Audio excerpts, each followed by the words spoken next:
so if you're doing a chain and your shuttle wasn't attached to the ball, if that's confusing, then go watch my previous video, the third video, to see what I'm talking about.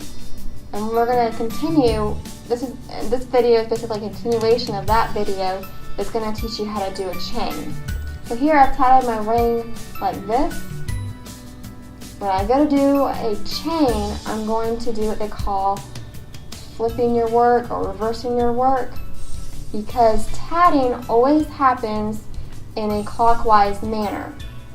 And so you're going to imagine this tail is going to go up like this, which means if I were to do it this direction, it would kind of be going off to the side this way, and you'd be tatting from right to left instead of you should be tatting left to right. And so in order to keep the flow going left to right, you're going to have to flip your work over.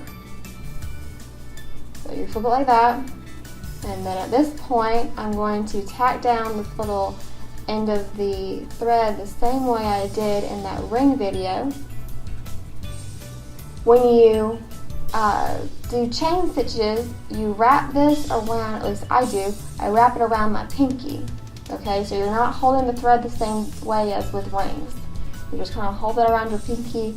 And in my mind, it does get a little cumbersome, but I haven't found a better way to do it. So I just wrap around my pinky and I kind of tuck my pinky in and go on with life. So, but this part is all the same. So you're going to take this working thread. Your working thread stays the same the whole time. You're just tatting around this thread now. Okay? So you're going to go underneath with that working thread, and then through both of the threads. Again, it's going to be wound around this steady thread, and you're going to have to relax that finger, relax those fingers, and tug on the thread to get it to transfer that knot. And then to secure that end, I go through like that. So again, doing the other stitch now, I'm going the opposite direction, transferring my knot, and having it, putting that end of that thread through those knots, those loops. And as you tat, you're gonna have, I should have done that before.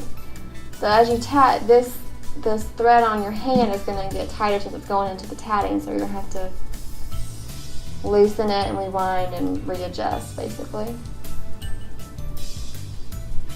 to give yourself some more slack.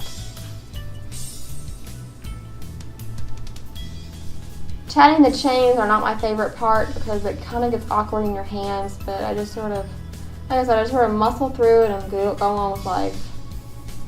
Now if I were to do a PK on a chain, it's the same way as on a ring, as I'm just going to transfer that knot, leave it the gap however big I want to, do the second half of the stitch, and pull it tight.